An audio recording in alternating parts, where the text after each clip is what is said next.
ine nayimbira President Kikwete kuti mundombere kaye musanatenge 1 inch ya nyanja iyi. Simene ndinachita ine sinakuwuzani kuti it's wisdom from above. Ndinaganiza kuti nkhani yolandidwa nyanja singakhale Joyce Banda.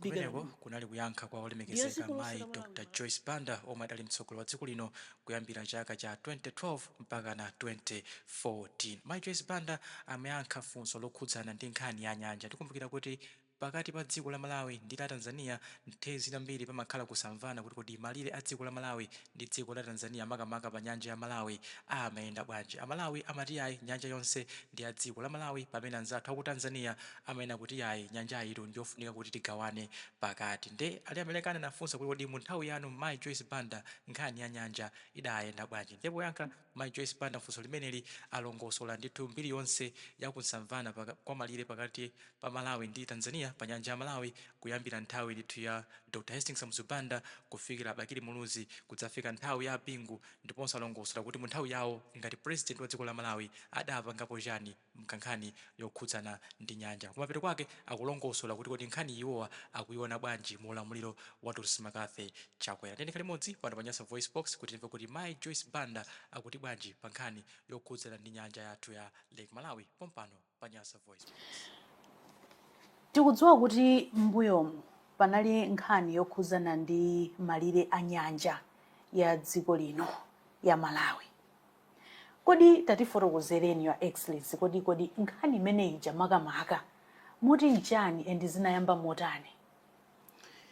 Nkhani ya nyanja history yake ndi yaitali. Sindikudziwa kuti we have enough time, but I'll just mongodula ndikuti kale malire athu uku kukamwako kumampeto uku anali kupitirira pamene paja mpaka malo aja dziko lija manager mukafunsa mati Livingstone Mountains kale akuti inali mbali yakuno, koma azungu pogawana ananena kuti ayi kuno uku ayi ndiye kuti malire athu akhala line the line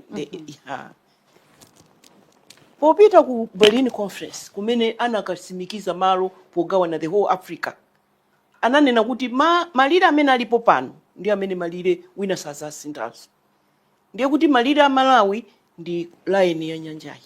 Ndiye kuti ndi malire athu. Ukuku ndiye kuti talowa kwathuko. Wocha bwino. Atabwera Nyerere ndi Kamuzu. Pachakayambana mbana. Chifukwa kuti anthu amene amadana nawo muno akayambana nawo amathawira ku Tanzania. Amene amadana ndi ku South Africa ndi boma akumenyera ufulu amathawira ku South Africa. Amini ku Tanzania. Ndiye Kamuzu akuyambana ndi Nyerere, anthu akuthawira kumene kuja akunenana ajanaza tukusamaonera kuti ndiponso tikufuna mutigawire chani nyanjayi ndi atose. Ndiye Kamuzu anangoti if you just take 1 inch of my lake I'm coming. Ndipo sizingateke. Ndipo amene tinali achikulire tinamva Nyerere uja kunena no parliament kuti ati police atu uyu ndio ifana ngasi ifeyo ndiye kuti timakondana ndi South Africa. Ndiye kuti ifeyo nthamene tinali timaoneka kuti we had an upper hand. Ndiye kuti a South Africa amati akafuna kuasatira anthu aja makapulisira koko. Ndiye kuti uyu akayamba zache za nyanjazi zitivuta ananena parliament ziko lonse lapasi namba nyanja ya Malawi si yathu ndipo sizakhala yathu. Ndiye ndi Kamuzu ndiye kuti atha simukunenanso until Kamuzu died. Atabwera President Muluzi ndiye kuti uko kwabwera Mkapa. Ndikufuna muigwire kuti president kwa president what happened along the way.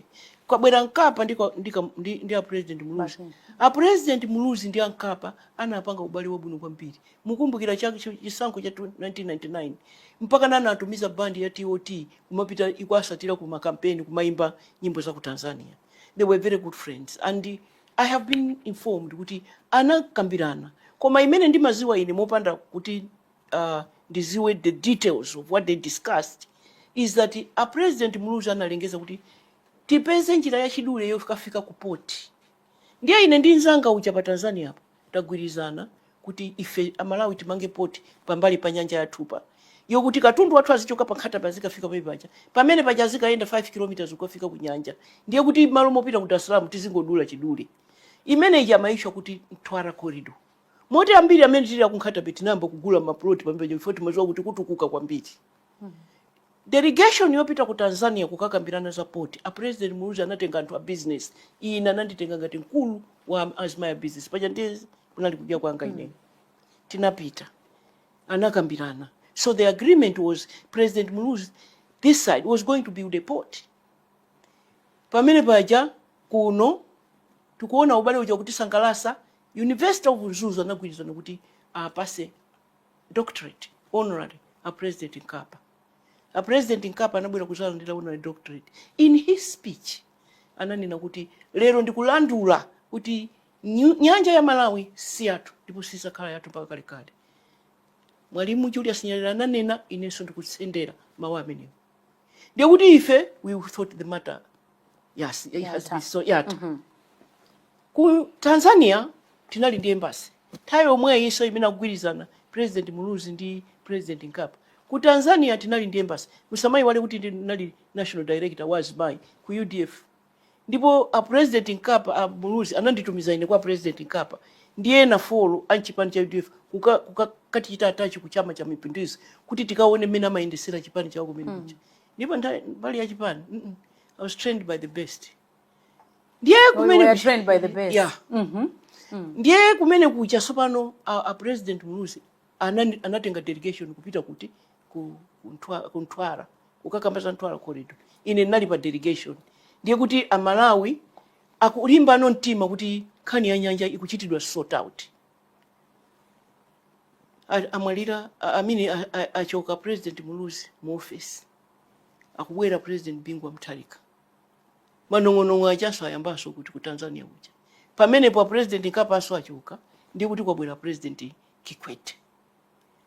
Akuti tu kunyanjayi, akuti tu ku Tanzania afuna kutenga, iye akuti afuna kugawana. Kodi chachitika ndi chani? Iye akuti tu kuli mafuta, ndi akufuna mafuta atu ambiri. Si nyanja yathu yakuti muli mafuta ambiri, ali kumapetuko. Khani ndi amafuta, kuteroko minong'onong'o eti. A President aja, President Bingwa Mutharika ndikumatisiya ndiye kuti yandisalira. Yamba kukolera moto sopano akufunisisadi kuti akutenga nyanjayi. Ine nayimbira President Kikwete kuti mundombere kaye musanatenge 1 inch ya nyanjayi. Simene ninachita ine sinakuza kuti it's wisdom from above. Naganiza kuti nkhani yolandidwa nyanja singakhale Joyce Banda is bigger than me. Ndiye ziko lose la Malawi inali yes. Ndiye ninaitana onse asogolera Azipani ku State House. Bambo Tembo, Bambo ujeni Gwanda Chakwamba, I think Enoki Chihana, koma kujeni ku DPP amene anabwera ndi ujeni Bambo Achaponda. Kuzayimirira Bambo APM. Ndiye kumene kuja titakambirana onse aja anagwirizana kuti tipange joint statement tilembe tose anthu aziko la Tanzania ndi ziko lonse lapansi zokuti pankhani ku Malawi kulibe Tagwirizana. tagwirizana. That's what should Opposition happen Boma. on very critical issues. We must do that. Anandithandiza kwambiri. Ndiye ine nayimbira phone. Iwo a President azanga ziko ilo kuti tukupita tukakumane ku Mozambique tikakambe nkhani ya nyanja. You are going to have to kill me first. Ndiyepo upita ku Tanzania, imini ku Mozambique, ndinatenga mafumu akiungu akukaronga. Chifukwa iwo ajali kumalire, ndi amene akuziwa malire atu, akuziwa bwino, tiyeni mundiperekeze. Anasiya zonse. Anandiperekeza. Tinapita ku Tanzania. Tinakambirana na President Kikwete. Argument yanga yayikulu inalionena kuti pamene a President Nkapa Muluzi anasankha akubwalo kukhala mpasa watu ku Tanzania. Ndiye anthu aku Tanzania akufuna kukachita research pa nyanja patupa. Kayafuna kukaona chani amakatenga permit. Funso langa lalikulu loyamba kwa afunsa anzanga President azanga ndela kuti kodi chinthu chako umakatengera permit. Zaka zonse zimakhala mukatenga permit kuti mukaponde pamazi pacha. Lero mukuti ndiyani? Titakambirana kumene kucha. Ine naona kuti ndi ananena kuti chabwino this discussion is continuing. Musadandaula mai. Zinthu zonse zimathandi kukamba. Ine napita ku UK nakayang'ana ma lawyers amene anapangapo is mkumbukira dziko la Nigeria ndi la Cameroon anakanganira napo malo anawina Cameroon. Lawyers amene anapanga zimene zicha nakachita engage very expensive lawyers, sinalipire so inalipira ndi anzanga kunja konko kuti atipangire opinion, alembe history, ayambire kandi ku Berlin conference kuti zinachita bwanji. Chidocument chimenecho I hope chiliko kuboma kuchifananiza ndi mati ndikafunsa chinatitayika chikafunsa chilipo chimene chitatuluka. Then I was now going to International Court of Justice kuti ndisangokhulupirira kuti chifukwa president kikweta zata kuchoka ndiye wina zabwera